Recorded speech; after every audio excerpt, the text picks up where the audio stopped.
Since North Korean troops joined the Russia-Ukraine conflict, they have suffered significant losses. The primary reasons for this include their lack of combat experience, communication challenges with Russian forces on the front lines, and insufficient support from Russian troops. Footage from the region also reveals the difficulties North Korean soldiers face in dealing with FPV drones. Today, we will examine their current situation and the strategies they have been employing, as well as delve deeper into the geopolitical implications, the historical context, the impact on North Korean families, and the potential consequences for North Korea's internal stability. North Korean troops in the conflict. In footage provided by the 47th Separate Motorized Rifle Brigade, North Korean troops are seen alongside Russian forces in the KSK region.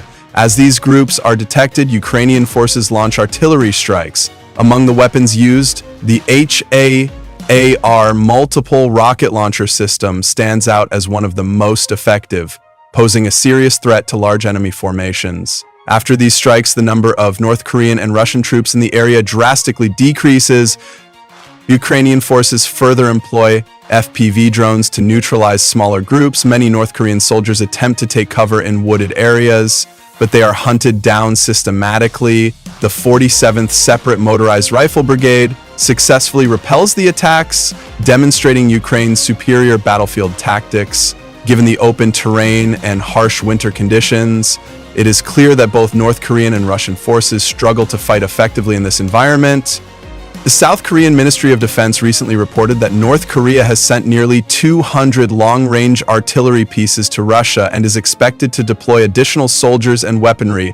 Among these is the M1989 Koksan, a 170 mm self-propelled howitzer developed in the late 1980s.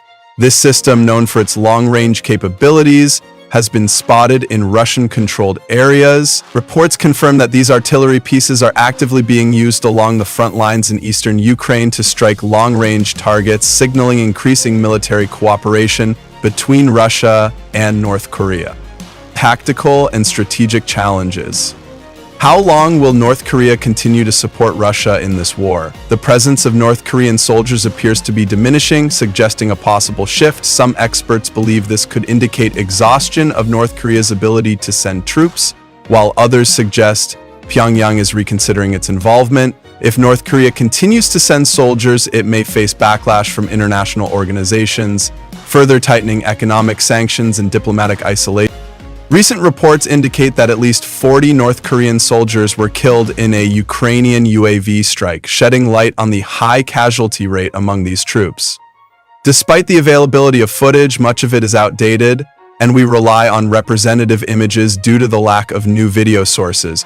Ukrainian FPV drones have proven exceptionally effective in kamikaze-style attacks, precisely targeting enemy positions. However, North Korean troops seem unprepared to counter such advanced military technologies, relying instead on outdated combat tactics which significantly reduce their chances of survival.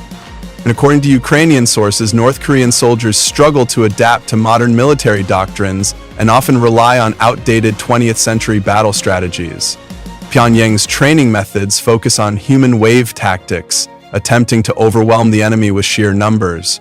However, these conventional assault methods prove highly ineffective against modern Ukrainian forces who use UAVs and electronic warfare to dominate the battlefield. North Korean troops advancing in open terrain are easily detected and targeted by drones, which strike with pinpoint accuracy.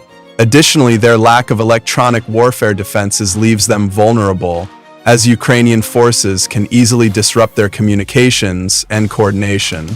The technological disparity is evident in Ukraine's ability to control the battlefield with precision strikes and advanced reconnaissance.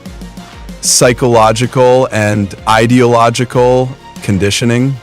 After searching the body of a deceased North Korean soldier, Ukrainian forces discovered a drawing detailing a tactic meant to counter UAVs.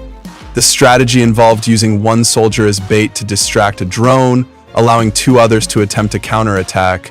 This approach highlights the outdated military thinking of North Korean commanders, demonstrating their lack of understanding of modern warfare. Such primitive tactics only expose their soldiers to greater risks rather than providing effective countermeasures against advanced drone technology. In addition to the tactical note, another document found on a fallen North Korean soldier contained ideological propaganda emphasizing that death was preferable to disgrace. The message reinforced the regime's strict doctrine, urging soldiers to avoid capture at all costs. It instructed them to use grenades to take their own lives rather than surrender. This reveals the intense psychological conditioning imposed on North Korean troops, prioritizing loyalty to the regime over survival. The propaganda aims to prevent the leakage of sensitive information and uphold the state's militaristic ideology, but in the face of modern warfare, such indoctrination is leading to severe casualties. Despite this, North Korean troops continue to struggle with real combat situations. Unlike Ukrainian forces who have adapted to evolving battlefield conditions, North Korean soldiers have limited experience in actual warfare. Their training is based on drills rather than real-world engagements, leaving them ill-prepared for the challenges they face in Ukraine. Impact on North Korean families and society. As North Korean families seek ways to prevent their sons from being sent to Russia, falsified tuberculosis diagnoses have become a common method of avoidance. Families are paying hefty bribes for fake medical certificates, with the costs rising from $100 to $500 due to increasing demand. Given that North Korea has one of the world's highest tuberculosis rates, fraudulent cases can easily blend in with genuine ones. According to reports, many North Koreans fear they will never see their sons again if they are deployed to Russia. Some soldiers sent to the front lines were reportedly unaware of their destination. A captured North Korean soldier in Ukraine claimed he did not know where he was being taken or who he was fighting against.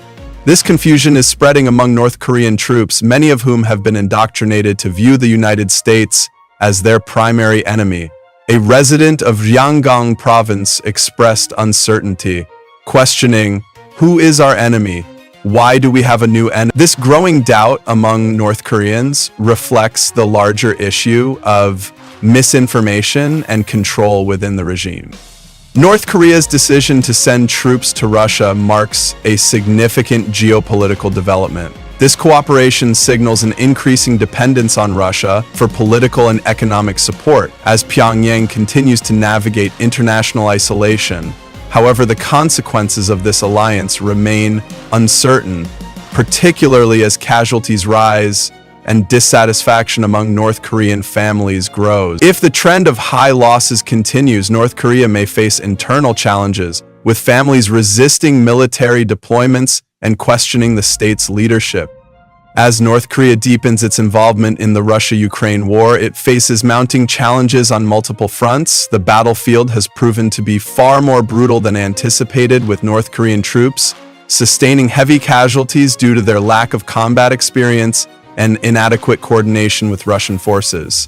Many of these soldiers, hastily deployed and poorly trained, struggle to adapt to modern warfare, particularly against Ukraine's advanced drone and artillery capability. Reports indicate that entire North Korean units have been decimated in targeted strikes, with Ukrainian FPV drones effectively neutralizing their movements before they can engage in combat. Beyond the battlefield, discontent is growing within North Korea's population. The government's decision to send soldiers abroad has fueled anxiety and fear among families, many of whom are resorting to desperate measures to keep their sons from being drafted. The rise in fraudulent medical diagnoses, particularly false tuberculosis certificates, highlights the extent to which families are willing to go to avoid sending their loved ones into a war they do not understand or support. The cost of these bribes has skyrocketed, further straining the already struggling North Korean economy. Meanwhile, reports suggest that some conscripts are misled about their destinations, only realizing they have been deployed to Ukraine once they arrive in the conflict zone, leading to confusion and morale issues among the troops. The geopolitical implications of North Korea's involvement in the war are also becoming increasingly apparent.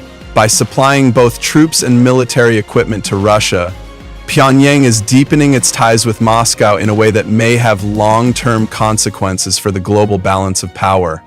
The deployment of North Korean artillery, including the M1000, 989 Koksan howitzers, demonstrates the regime's commitment to supporting Russia's war effort. However, this alliance may come at a steep price.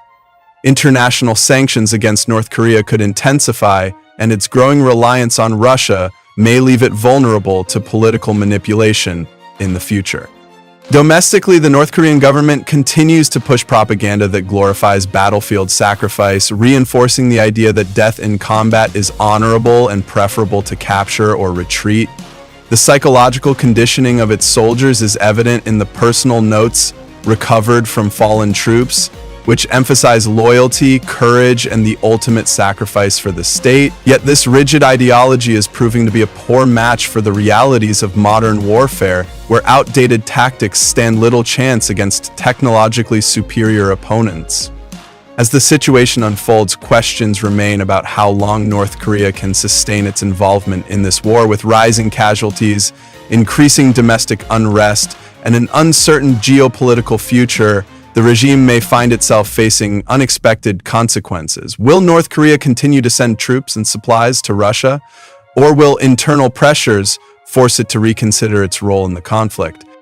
What are your thoughts on these developments? Do you think North Korea's involvement will continue, or will internal struggles lead to a change in policy? Please share your opinions in the comments section.